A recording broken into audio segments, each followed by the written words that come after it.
अकोला जिल्ह्यातील पातूर पंचायत समिती अंतर्गत येणाऱ्या दिग्रस येथील जिल्हा परिषद आंतरराष्ट्रीय केंद्र शाळेत संगणकाधिकारित व गुणवत्तापूर्ण शिक्षणामुळे पालकांचा कल वाढताना दिसत आहे। इयत्ता 1ली ते 8वीच्या विद्यार्थ्यांना नियोजित वेळापत्रकानुसार अत्याधुनिक संगणक प्रयोगशाळेत प्रशिक्षण दिले जात आहे। डिजिटल माध्यमातून अध्यापन, ऑनलाईन चाचण्यांचे मार्गदर्शन आणि स्पर्धा परीक्षकांची प्राथमिक तयारी यामुळे विद्यार्थ्यांचा आत्मविश्वास वाढत आहे। शाळेत ई-लर्निंग प्रणालीचा प्रभावी वापर करून विद्यार्थ्यांना तंत्रज्ञान स्नेही बनविण्यावर भर दिला जात आहे।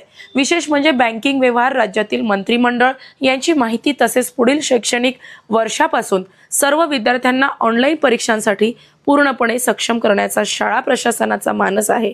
ग्रामीण भागातील या उपक्रमामुळे शिक्षणाच्या गुणवत्तेत लक्षणीय बदल होत असून पालकांमध्ये प्रवेशासाठी उत्सुकता वाढली आहे।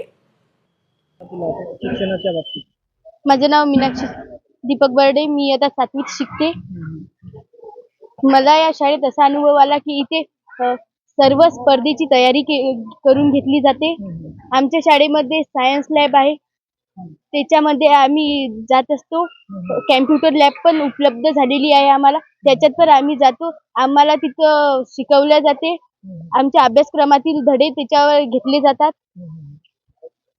माझे गाव डिग्रस आहे, खुर्द। मी इथे पलीकडच्या डिग्रसला येत असते या शाळेत शिकण्यासाठी। आता तुला काय मला या शाळेमधून PSI व्हायचं। म्हणजे या शाळेचं नाव करायचं? हा।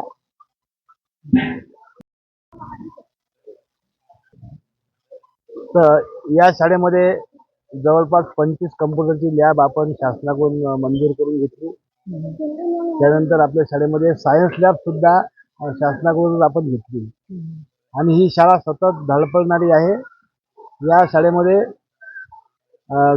4 ते 5 गावचे विद्यार्थी सुद्धा शिक्षणासाठी येतात आणि विशेष म्हणजे या गावचं जे शाळेची प्रगती होत आहे यासाठी पालकांचं आम्हाला खूप मोठं सहकार्य लागते।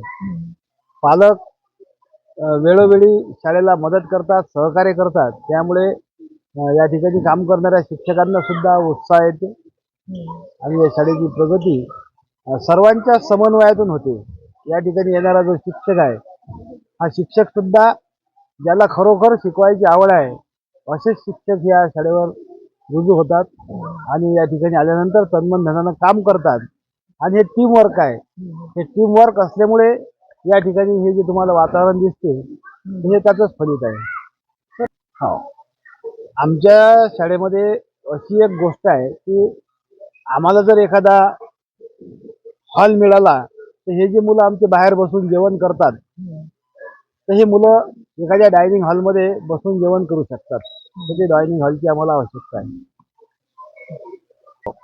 या शाळेमध्ये भविष्यात प्रत्येक मुलाला लॅपटॉप द्वारे शिक्षण मिळालं पाहिजे, हे या शाळेचं शेवटचं प्रगतीचं शिखर ठरेल आणि तोपर्यंत आपल्याला प्रयत्न करायचा आहे की प्रत्येक मुलाला पुस्तक न घेता नुसतं प्रत्येकाजवळ लॅपटॉप आणि त्या लॅपटॉपद्वारेच आपण भविष्यात विद्यार्थ्यांना ते संधी उपलब्ध करून देऊ।